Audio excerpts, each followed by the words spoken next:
So this is the 2014 Cadillac ELR. Now Cadillac says it'll go about 340 miles on a full tank of gas with a fully charged battery. So I'm going to try to take it from our office here in Ann Arbor, Michigan, over to Canadian Lakes, up to Big Rapids, down to Grand Rapids, and then back to my home in Novi. It's about 380 miles, so we'll see how far we can get on a full tank of gas. First though, I think it's going to require some disassembly to get my bicycle in the back of this thing. See how this goes.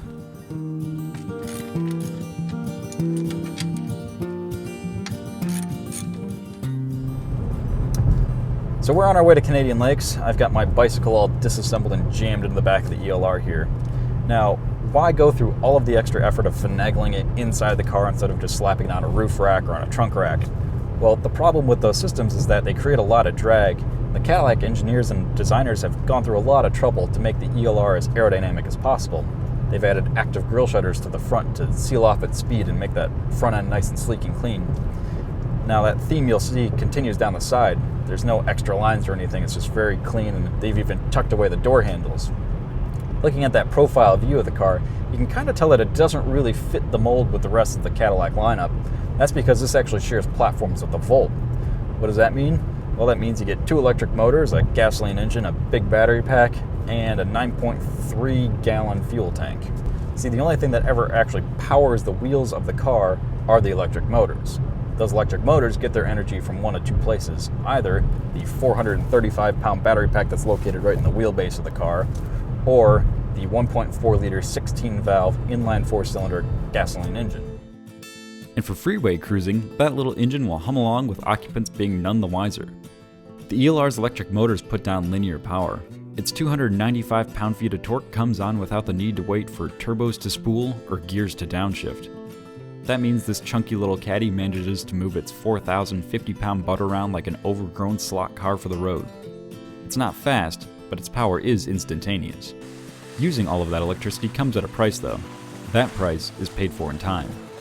To fully charge the ELR on a 240-volt outlet takes around 5 hours. Using the 120-volt adapter found in the trunk will cost around 12.5 to 18 hours. What I really like about the ELR, and the Volt for that matter, is that since it does run on gas, charging up at night is just like getting bonus mileage back the next morning. What better way to use that bonus mileage than by paying a visit to my country cousins? Man, that's wild. That is something. Being true country boys, it wasn't long before the hood was popped. I like that. Don't pressure wash. They need a little bigger symbol. So will it work out on the farm? No, not exactly. Not suitable for the farm? Well, it was never meant to be. Stop-and-go traffic, the true natural habitat for any electric car. The ELR cocoons you from the humdrum daily commute. It's not a canyon-carving coupe, but a place to find solace between home and office. The ELR is not a car you long to drive.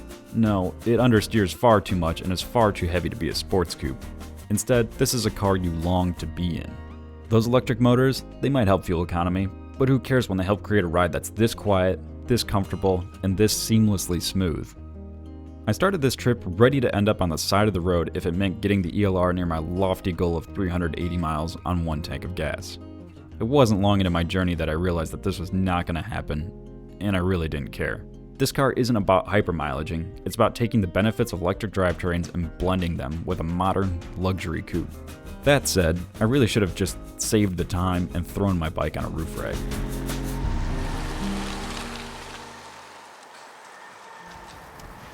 Alright, so I did definitely not make it the full 340 claimed miles that the ELR is supposed to get, but that's probably because I didn't waste my weekend driving at 60 miles an hour everywhere trying to hyper mileage it. I just drove it like it was a normal gasoline-powered car. So for an electric car, it did that extremely well, and it did it in style and in comfort.